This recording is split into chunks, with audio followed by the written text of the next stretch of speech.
Previously, on the last door. Jeremiah DeWitt receives a mysterious letter from his childhood friend, Anthony Beechworth. He travels to his friend's manor in Sussex, where he learns of Anthony's descent into madness and the death of his wife, Anna Beechworth. DeWitt faces the perils of the house and finally finds the dead body of his friend, who had committed suicide. Anthony's final letter warns DeWitt of an unknown danger and asks him to remember his past by going back to the boarding school they both attended years back.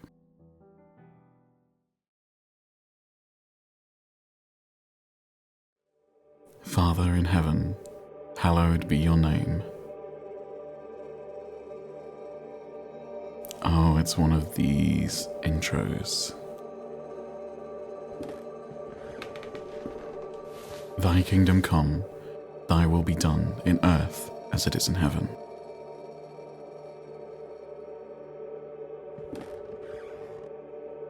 Give us each day our daily bread. Forgive us our sins, for we ourselves forgive our debtors.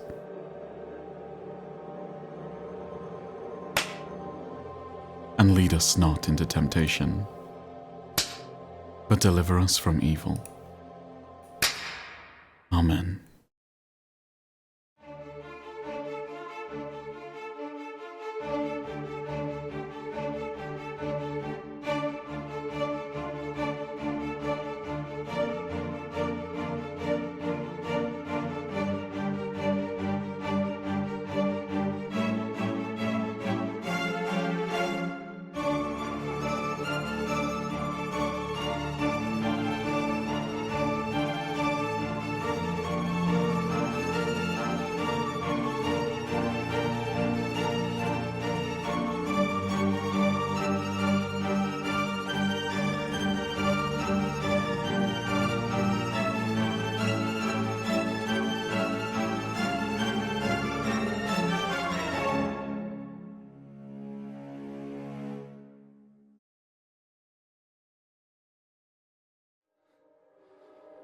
Now tell me, where are you?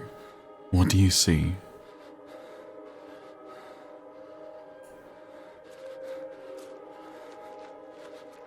I don't know.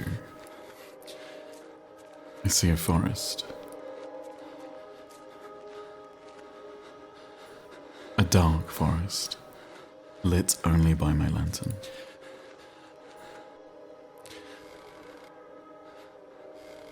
Who is it? Is it Anthony? Answer me!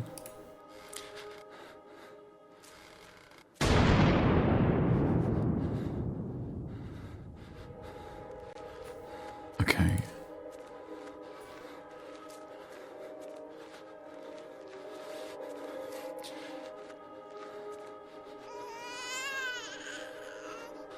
What is she doing? Get close to her. Get close to Anna.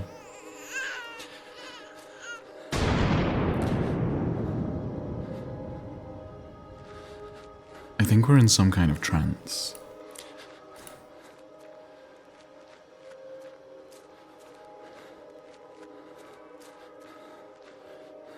When I count to 3, you'll wake up.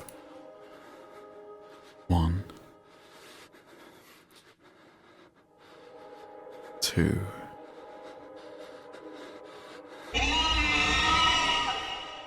Three. Now, wake up. Wake up.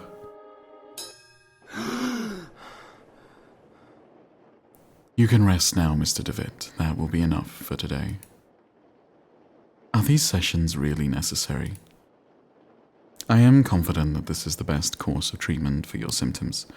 Now, did you ever see him again? I saw it. What did you see? Can you describe it?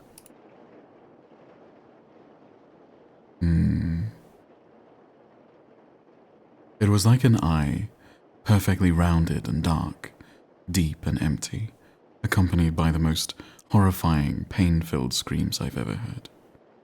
Inside, a complete darkness where an evil dwells deep below, a forgotten fear for human reasoning, but undoubtedly still rests deep down inside our being.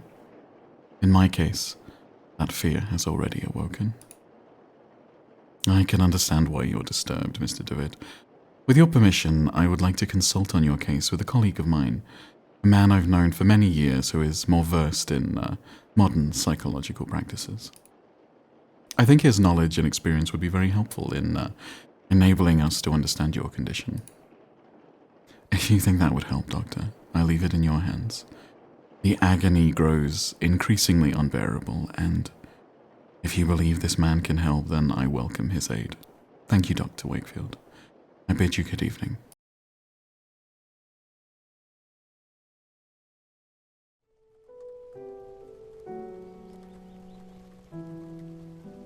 Anthony, my friend, what really happened to you? How could you have let your wife Anna die so awfully? These doubts consume my soul. I hardly remember the time we spent together as schoolmates. I confess that beyond your enduring friendship, I can recall little of those years. Were your words a result of an increasing loss of sanity? In your letter, you wrote that someone awaits me. A warning to ward me from a genuine danger, or merely the ravings of a brilliant mind addled by insanity. Something stirs uneasily within my heart. I will not rest easily again until I go back to that boarding school and find out what secrets may lie within. Farewell, Mr. and Mrs. Beechworth. Rest now, in peace.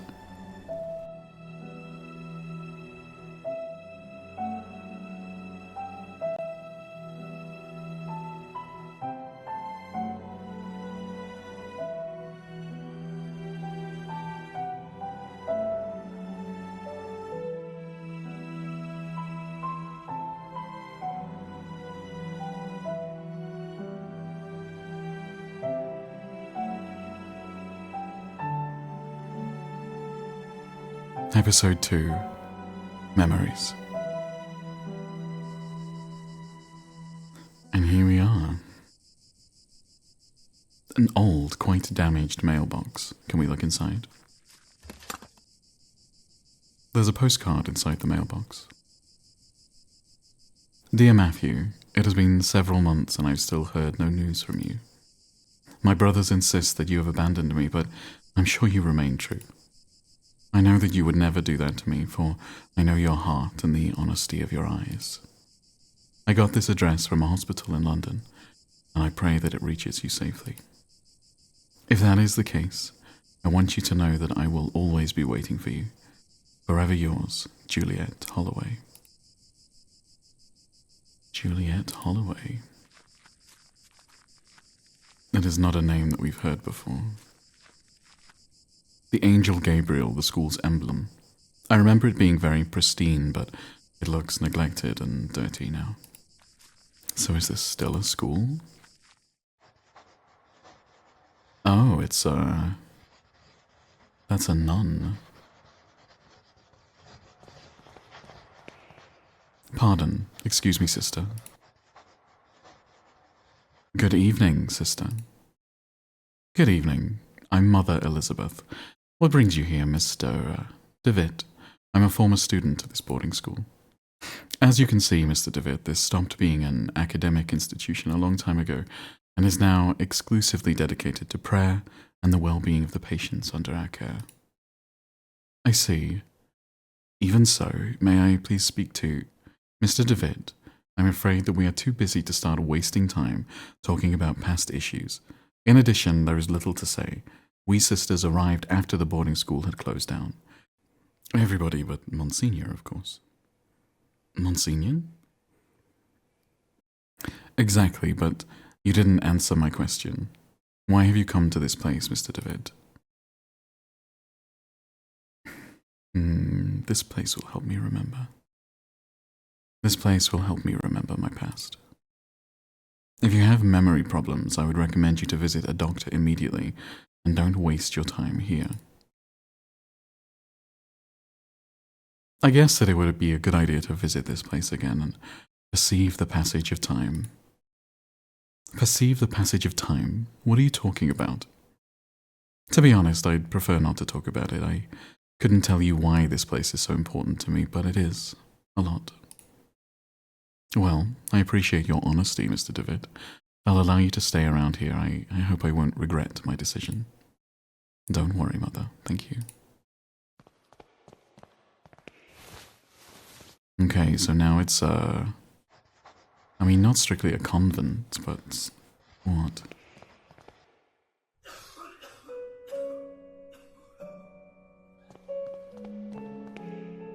Doctor.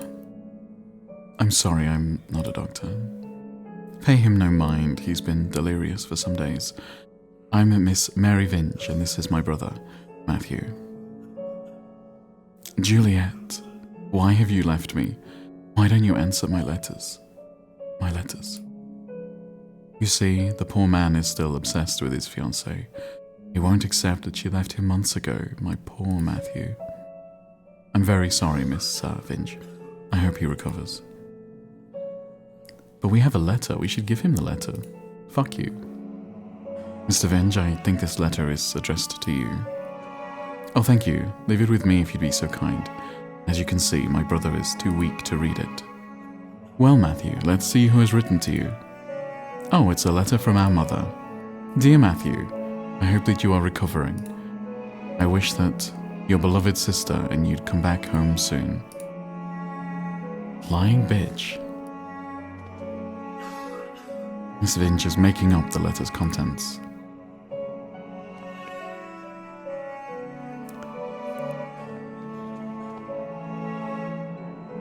Among the baggages I can see a packet of letters bound with twine. All these unopened letters are addressed to Juliet from Matthew. Why would his sister keep them?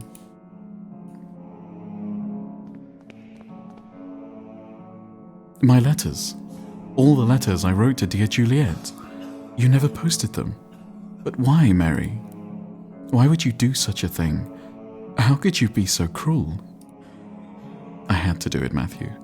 You refused to see how inappropriate a match she is for you. Our only interest is in marrying someone of your status, of our family's status. It was for your sake I did this. I did it to protect you from that woman's treachery.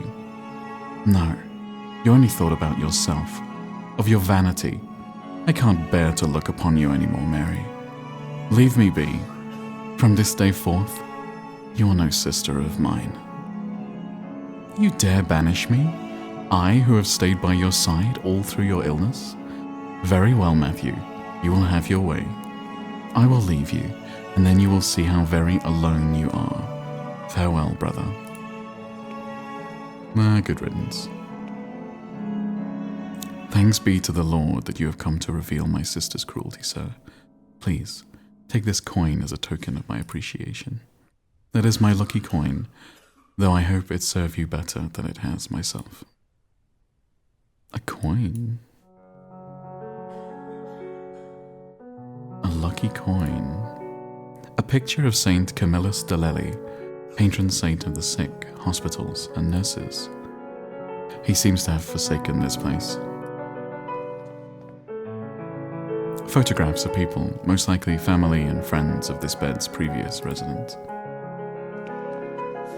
A magazine entitled Weird Tales. Who's this? Are you all right, madam? There was a rhythmic sound, like a breathing. What do you mean? It was last night. I felt an increasing pressure on my temples.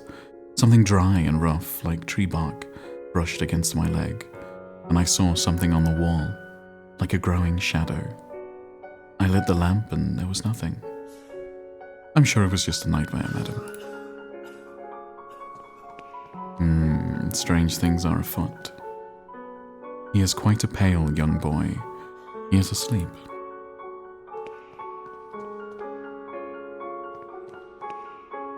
Please, someone, piety. I'm sorry you cannot be here. Is there some way I can help? Don't worry about it, sir. The Lord looks after each and every one of our patients. He will provide you with all the help you need. If you wish, you can pray there next to the statue of Our Lady. Don't you think she's beautiful? The Virgin listens to those in need. A gloomy statue of the Virgin Mary makes this place even more mournful, if that is possible.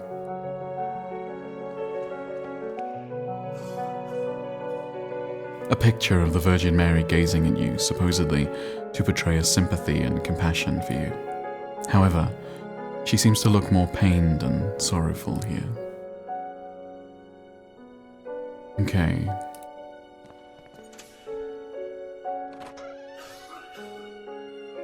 Oh, this is the way out, okay. Oh, this guy's digging. A locked wooden coffin, badly finished. It seems that whoever made it was a bit rushed to finish. Good evening. I hope you are right and this turns out to be indeed a good evening. My name is DeVitt. I did not know there was a graveyard here. My pleasure, Mr. DeVitt. I'm Frank Baldwin. Do not ask me why, but Monsignor specifically ordered to bury the corpses here.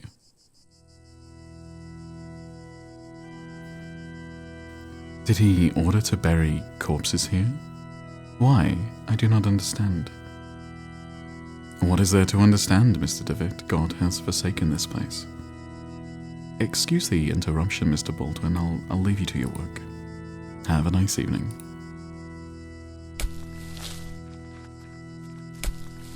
This small groups of graves has been haphazardly arranged. So a lot of people are dying here. And it seems like they're dying more quickly than one would expect. A piece of old fishing net. I will take that with me. Many years adrift have perfectly smoothed this flotsam into a small log.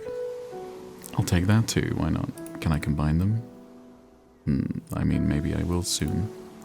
The Lost Pilgrim, a sea stag older students at the school used to climb. Somewhere up there are my initials.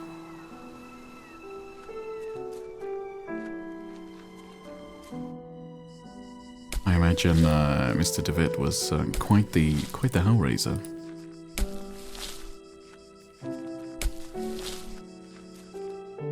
Okay, where else can we go? Maybe in here? Oh, a classroom. I remembered that we used to keep here some textbooks. Now there's a music box. Can I look at the music box? A music box. Probably it belonged to one of the students.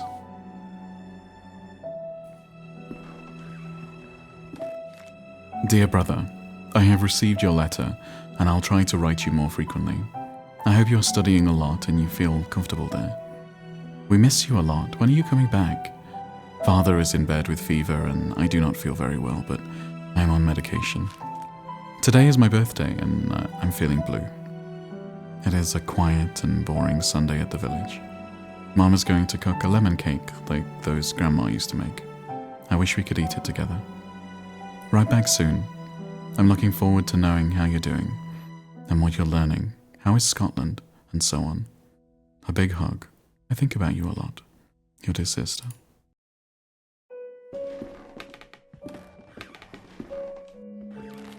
January 15th, 1876. So what was the year? Last game, it was like 1890 something.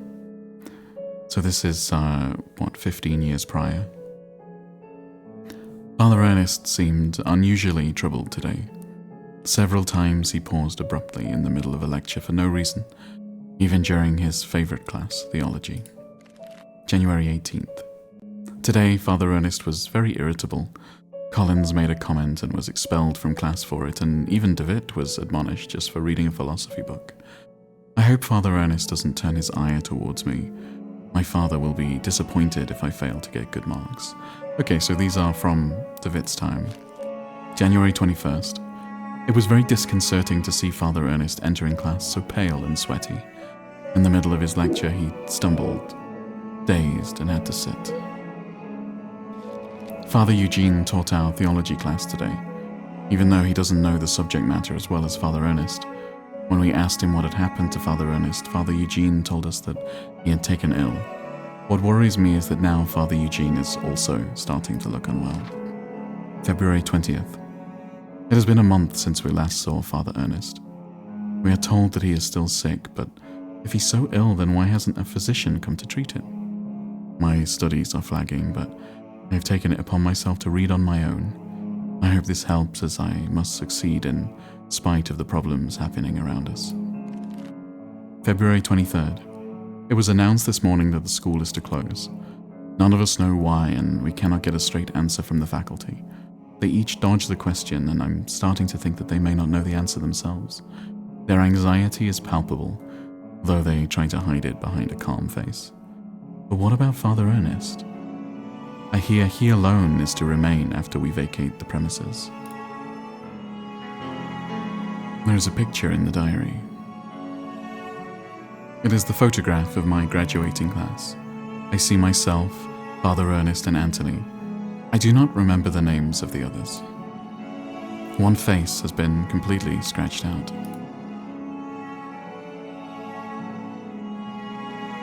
There's an odd sentence written on the board. In death there is hope. In death there is life. One must seek its true nature to understand the nothing. It looks like it's been there for years, as the chalk has faded in some places. The books on these shelves are old and musty. Theology is the dominant subject. What is that noise? I thought I heard a noise earlier and I wondered what it was. What could it be? Okay, can we go upstairs? A dusty old tapestry of the Virgin Mary with baby Jesus in her arms.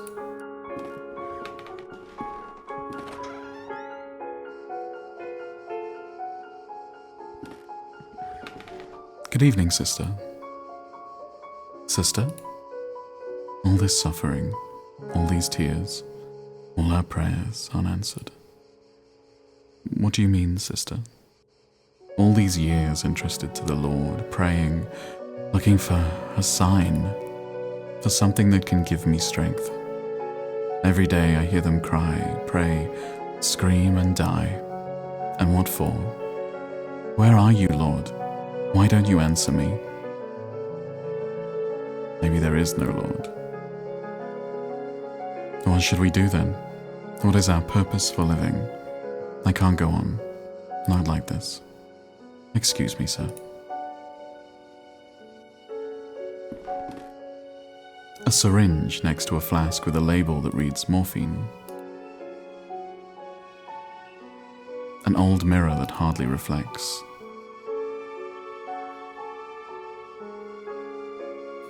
One of the humble beds where the nuns sleep.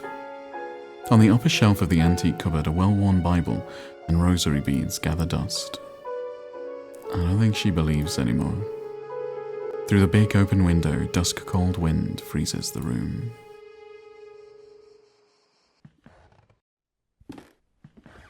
A worn-out and faded tapestry of Jesus Christ. Oh, that one is hiding something, clearly. Another tapestry, though. I remember from my school days, the student dormitory was here. Yeah, we need to cut that somehow, I think. We could just move it, but this is an adventure game, so we cannot. What's this? There's a puddle in the shower hole with something shining under the grating. I cannot see it properly.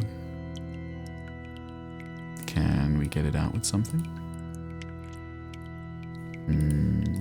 Okay.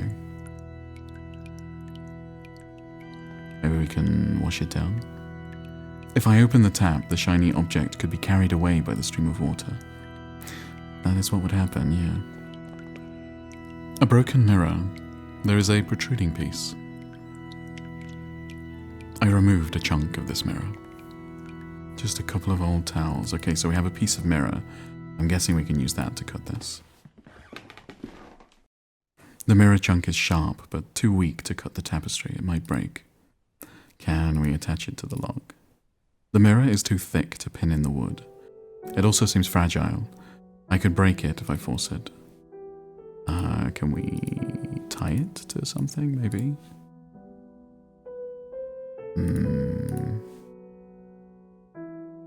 No, okay, fine.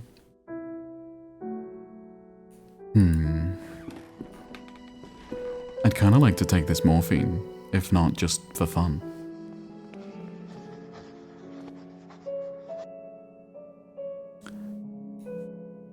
Did you say that you cared for patients?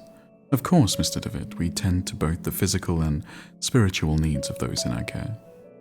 Did you say that Monsignor already lived here, when this venue still was a boarding school? Indeed, he still was a priest and professor before he came Monsignor and started to lead this place. Can I talk to him? I'm afraid that's impossible. Monsignor has left strict instructions that he not be disturbed, not even by any of the sisters. Who is Mr. Baldwin? Monsignor instructed me to take him on as caretaker. Many of the sisters find him a bit strange, but he performs his work well and complains little. Have there been many deaths lately? Mother Elizabeth, Mr. Baldwin told me that lately a lot of patients are dying. What's happening? Sadly, the Lord is taking many of these unfortunate souls. Okay. Is there anything else outside? What's this? A stone eagle lies on the floor. It appears to have broken off of the fountain. Stone ornament. What could we use that for?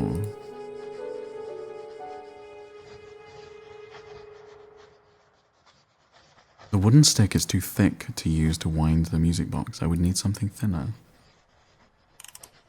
I wound it with the coin. It's making a noise now. Okay, so I can make it make a noise? How is that helpful? Yes. Oh, what a beautiful melody. It reminds me of my youth when I was vibrant and full of purpose. I knew my path then. Oh, may God bless you, for you have given me the sign I was looking for. Gosh, that was easy. Can I take the morphine now? No. Can I look out the window? Oh. From this vantage point, I can see the roofs of Aberdeen beyond that copse of trees. A lot of dry leaves have accumulated in the hole of this old rusty pipe. They're blocking the water stream. Can I clear them out? Oh, what if I put the net there? No, I cannot. Can I just clear it out? Oh, I can just clear it out. And then can I put the net there? I could cut myself with the edges of the pipe. Okay, fine. I blunted the sharp edges of the pipe. Now I need not fear being cut. Now I can put the net there. And then I can go into the bathroom and wash whatever it is down the drain, I think. And I should catch it and I should be able to get it.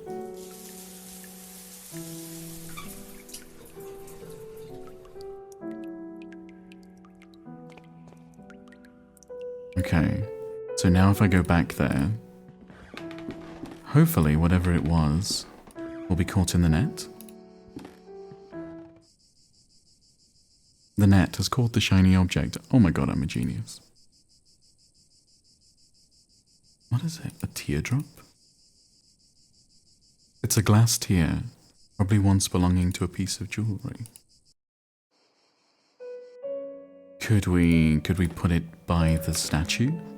The statue of Mary, and make the nun believe that she's crying? Crying statues of the Virgin Mary are very in chic. I have placed the glass tear in a hollow of the Virgin's cheek. It seems that it fits perfectly.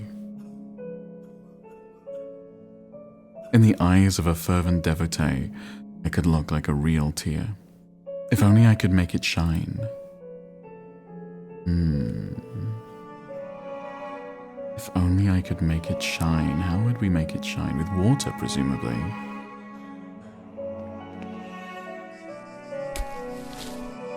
do we do that?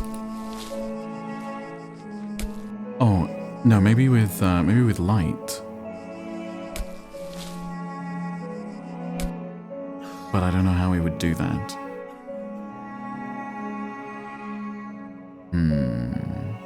Oh, with the mirror.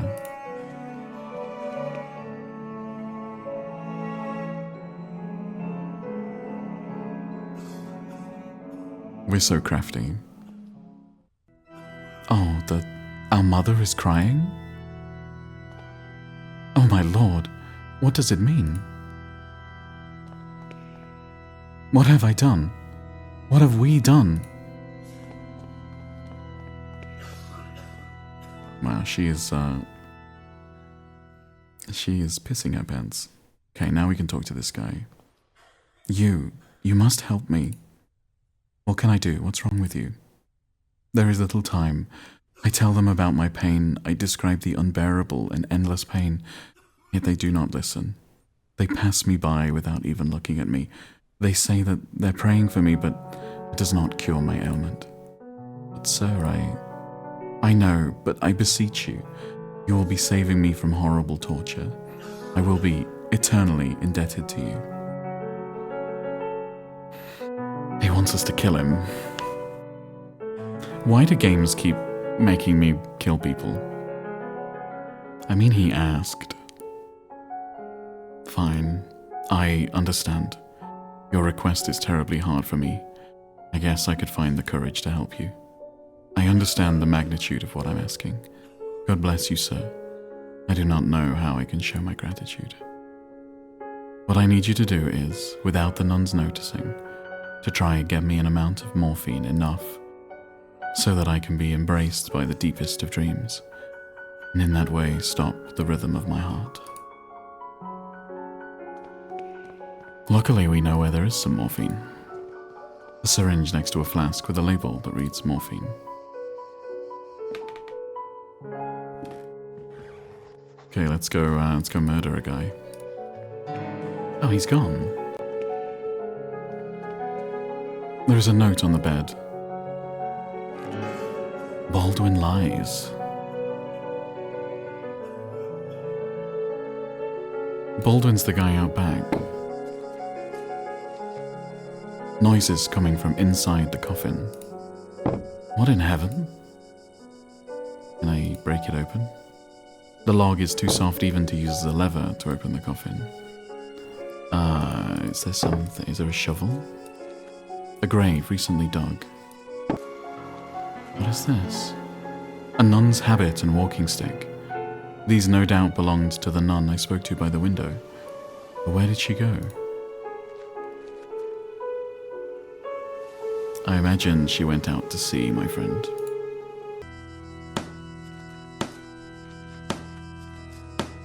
It looks like his toolbox. I wonder if there's something useful inside. I might be able to take a look if I keep him distracted.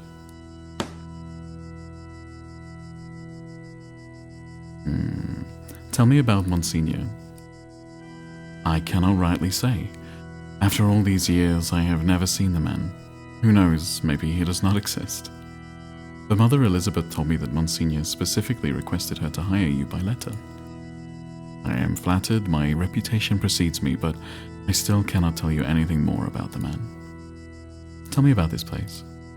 Well, the construction of this building was ordered by an Episcopal Bishop of Aberdeen in 1805. Tell me about Aberdeen. It was the place where I was born and raised, one of the biggest cities in Scotland. If you look there towards the northeast, you'll see King's Chapel Tower. It's the highest point of the city. No, you seem a bit distracted, Mr. DeVitt. Don't worry about it. Tell me about Mother Elizabeth. She is pretty strict, I can tell you that much, Mr. DeVitt. Do not think she likes me very much, either. Excuse the interruption, Mr. Baldwin. I'll leave you to your work. Have a nice evening. Okay, let's see if we can get this guy out.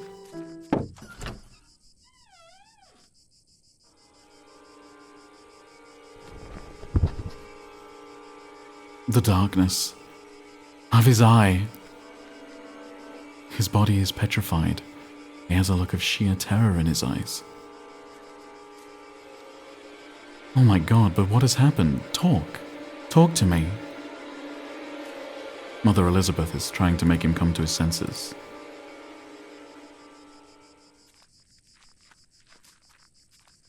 Did Baldwin do this?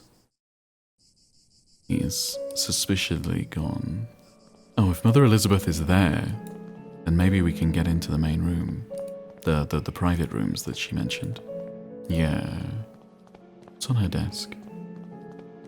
A large, bright, and ornate key. These are the papers on which Mother Elizabeth was working. William Nealon's, November 13th, 1891, cause of death, cachexia.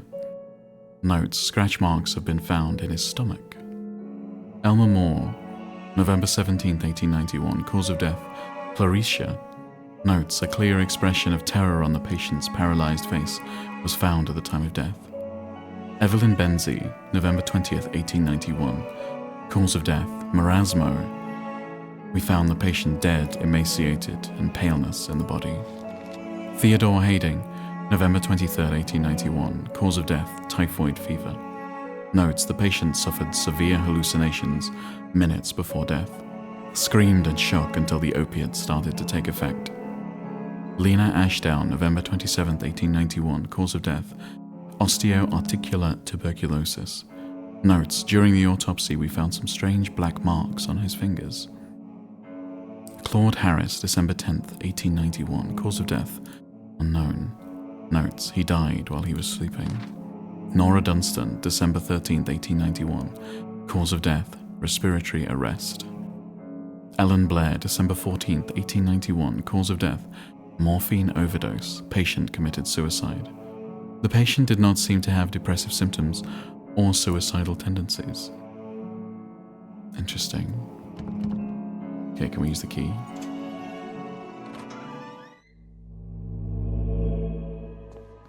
Oh, flashback? Don't look into its eyes.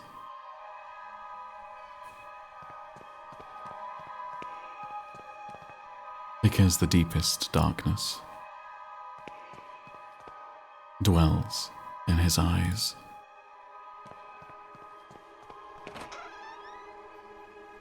Come in, my son. Did you think you could hide these books from me? They are just classical philosophy books, Father. Plato and Aristotle. Silence. Instruments of falsehood, you mean? Fallacies coming from the snake. Now, son, get on your knees and raise your arms. Apologize to the Lord. Pray to the Lord.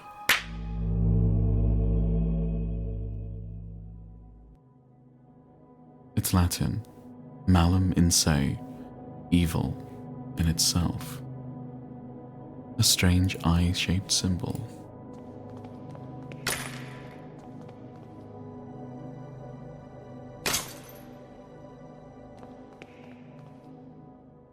Eye of the bird. What does this mean?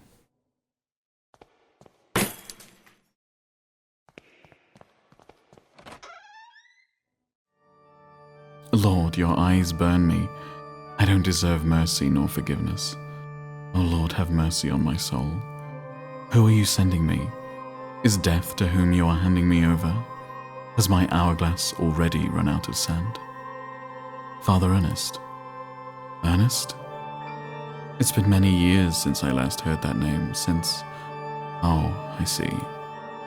Father, I'm here to be able to remember. You have to help me, I beg you. Pleas, entreaties, petitions, praying, torment, exemption. Past times bring us just misfortune and pain. Father Ernest, I was one of your students. One of my old students, you say? It's only the Lord who teaches us. We all must follow his ordinances and disciplines. Get closer, son. Come pray next to me.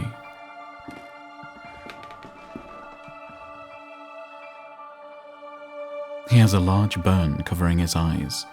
He is completely blind. Despite his decrepitude, extreme thinness, and paleness, I can still recognize Father Ernest. But he seems far away, like in another world. A creepy image of Christ crucified. Inexplicably, it has a dark cloth covering its head. Glory be to the Father, and the Son, and to the Holy Spirit, as it was in the beginning, is now, and ever shall be. Now, my son, tell the Lord which one is his voice, the sharp sword, the wise quill, or the delicate petal. The sharp sword? Yes, that's it, my son. The Lord with his sharp sword transmits us his wisdom, his power, and his punishment. And now, my son, tell the Lord which one is his holy path, the wise virtue, the endless blame, or the blessed penance. I mean, we saw the guy whipping himself, so I'm guessing it's the blessed penance. No, your soul lives embraced by the darkness. And now, my son, tell the Lord, who are you, the faceless pilgrim, the gate guard, or the lost seaman? The lost seaman? Yes, that's it, my son. We live lost in an endless ocean of sin and blame. Now leave me alone, I have to purify my soul. Okay, but he's completely blind. An old razor blade stained with blood. I know you're there. You didn't hear me. Get out of my room. Despite being blind, he preserves good hearing. I must be more careful when moving. Okay.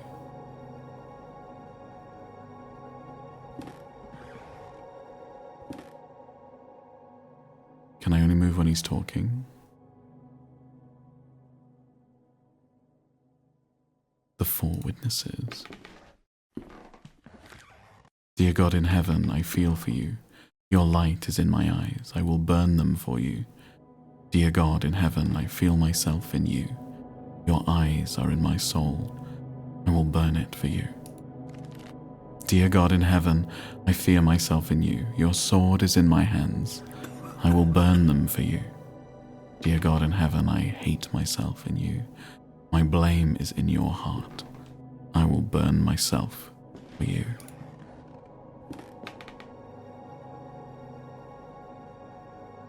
The makeshift altar is coated in a dense layer of wax. The candles, having almost burnt out, only barely illuminate the room. Okay, I think we can just leave now. Okay, so we have the razor blade, which I guess we can use to cut the fabric. Yeah, okay, we've made a cutting tool. We can get into the dormitory now, I guess.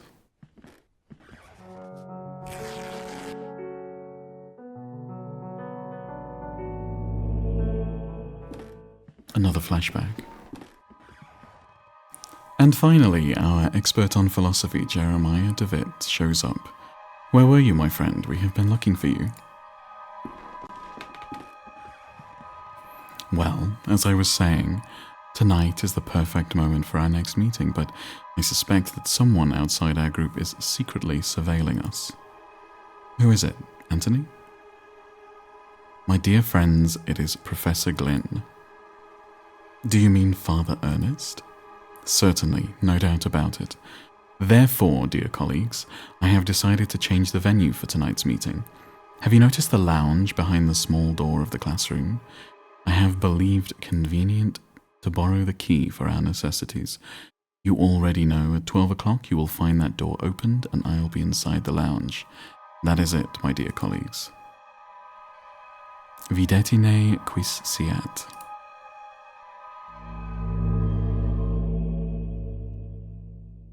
Okay.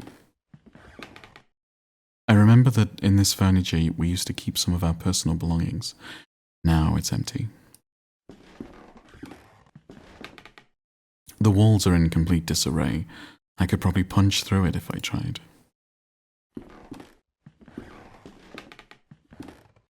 I remembered that this is the bed where I used to sleep when I was a student here. A dusty mirror. Is there anything in here? Oh, we're taking a nap, okay. Time for a nightmare. When going through a bush, Mr. Rabbit ran into Mr. Wolf, Mr. Vulture, and Mrs. Snake, who were having a heated argument.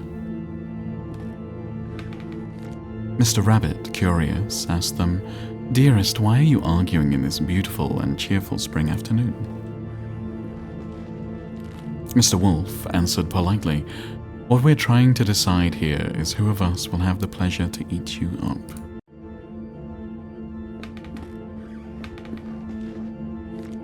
Mr. Rabbit, really scared, said, "But I do not want to be eaten, I want to live."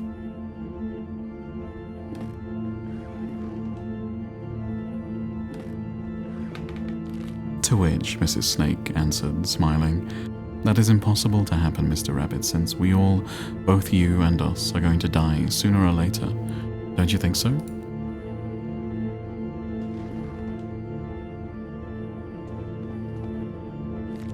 Mr. Vulture added, "Mrs. Snake is right. We should stick to the issue at hand. It's getting late, and as you see, we do not agree. Do you want to help us to decide, Mr. Rabbit? Who would you suggest as the one to eat you?" After thinking about it for a while, Mr. Rabbit came up with an idea and carefully said, "I got it. Why not to organize a race? The first who arrives to the forest clearing will have the privilege to eat me. No doubt Mr. Wolf can run at high speed, but Mr. Vulture can go flying and avoid any obstacle. And I'm sure that Mrs. Snake knows all the shortcuts within the forest. What do you think?" There are figures. The three predators agreed that it was fair, so they started the race and they quickly disappeared.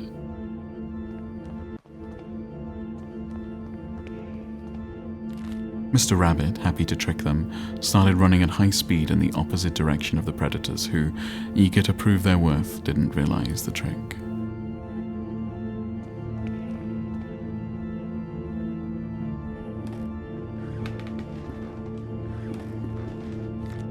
Mr. Rabbit was far away from there and he finally felt safe, happy and proud of his cunning. But suddenly there was a loud bang. The earth shook, frightened birds flew, and everything went dark.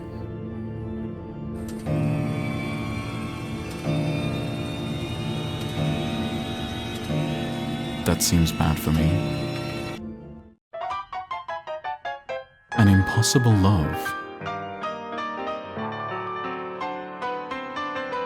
There is something I kept to myself for a long time. And the thing is that I love you. I have always loved you. Since the first time I saw you, since the first time I felt your frozen hands. Each time I move away from you, I miss your glassy, empty, dead eyes. I miss your rough hair, your greyish skin, your stench. But our love just cannot be. It is an impossible love.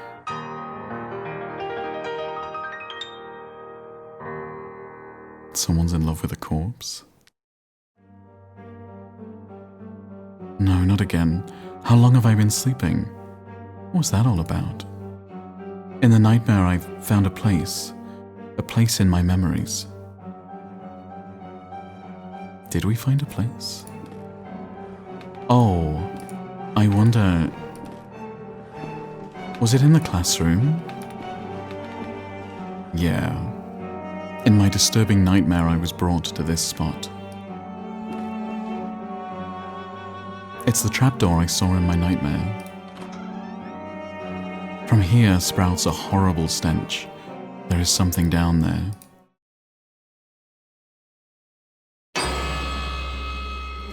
Did you see? Did you see? It was there. Just in front of me. That thing. It was screaming. The decayed corpse of a young woman.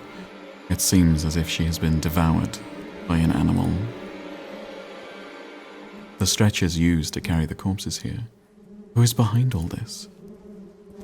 He must have been dead for at least a week, still bearing an expression of horror. The walls are splattered with dry blood.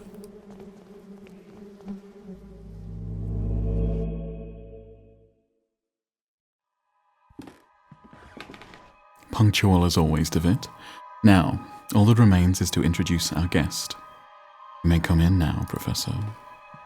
Father Ernest. Do not worry, my friend. I invited him to join us this evening. The Professor genuinely shares our curiosity, and who better to complete our group than one of the most renowned theologists? Moreover, we mustn't ban those who are willing to explore beyond the veil. The moment we have long awaited has now arrived. Please, all of you, take a seat, and we shall begin the procedure. Soon shall the door be open, and then may we finally see what lies beyond. Now I ask that you close your eyes. You will feel a momentary prick as I inject you with the serum.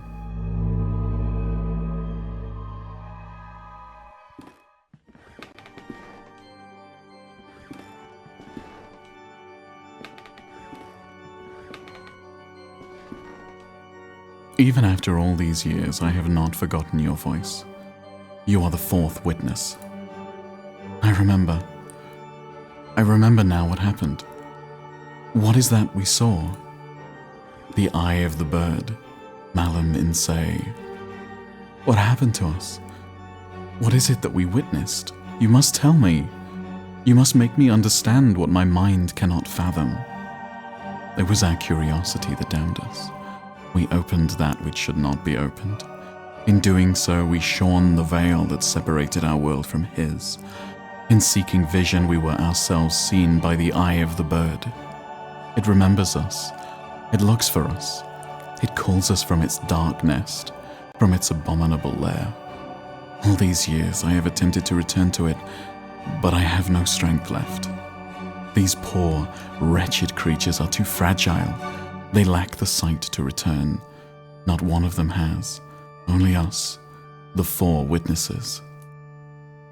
Who are the other two? Where are they? They disappeared as you did. I haven't heard from any of you. But I was seized by curiosity. It absconded with my faith and deprived me of sanity. O Lord, forgive me, for I have sinned.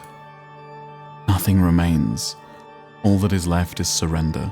Surrender to him. Gravely have we sinned, and now our only absolution is to burn in the flames. Malum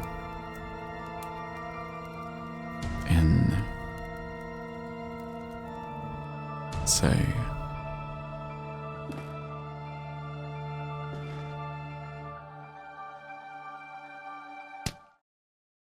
Oh God.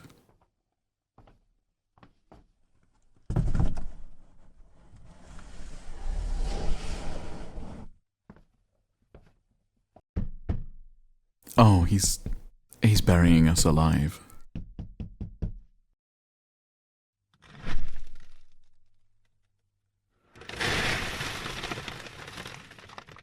Jeremiah, you need to do something about this. Kinda sharpish.